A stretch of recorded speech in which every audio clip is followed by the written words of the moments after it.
ഒരു ദിവസം രാവിലെ ഡിങ്കൻ മരച്ചുവട്ടിൽ വിശ്രമിച്ചിരിക്കെ.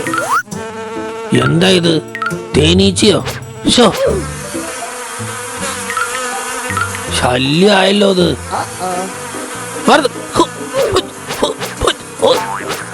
വല്ലാത്ത ശല്യായല്ലോ അത്. ഫുള്ള് തേനീച്ച. മാറി നിക്കടാ, ഞാൻ പോട്ടെ.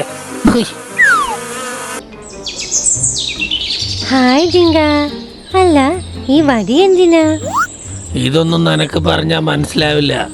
ചില സാഹചര്യത്തിൽ തേനീച്ചകളെ ഓട്ടിക്കാൻ കരടികൾ ഉപയോഗിക്കുന്ന ഒരു തന്ത്രമുണ്ട് കുഞ്ഞിക്കിളി. ഇവൻ ഇതെന്തു പറ്റി? രാവിലെ തന്നെ എന്തൊക്കെയോ പറയുന്നല്ലോ. ശരി, ഇങ്ങോട്ട് വായോ. ഇനി എന്തൊപ്പിക്കാനാണാവോ?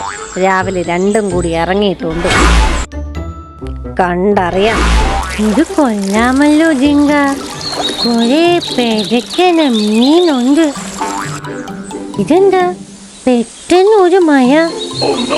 ഇതെന്തു പറ്റി?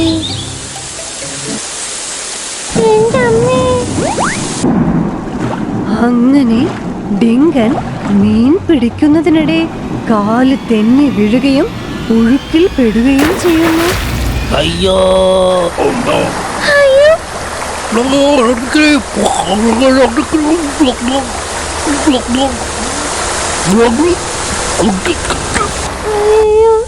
ഡിങ്കൻ എവിടെയോ പോയി. ഇത് കരഞ്ഞിരിക്കാനുള്ള സമയമല്ല. ബുദ്ധിപൂർവം എന്തെങ്കിലും ചെയ്തേ പറ്റൂ. കൂട്ടുകാരി. അങ്ങനെ കുഞ്ഞിക്കിളിയും കൂട്ടുകാരും മരം കൊത്തി കൊത്തി തള്ളി നദിയുടെ കുറുകെ ഇടുന്നു. കുഞ്ഞിക്കിളി ഉള്ളതുകൊണ്ട് ഒരു മരം കിട്ടി. ഭഗവാനെ, എങ്ങനെയെങ്കിലും രക്ഷപ്പെടണം. അങ്ങനെ ഡിങ്കൻ ആ മരത്തിൽ പിടിച്ച് വെള്ളത്തിൽ നിന്നും കരയ്ക്കടുക്കുകയും രക്ഷപ്പെടുകയും ചെയ്യുന്നു.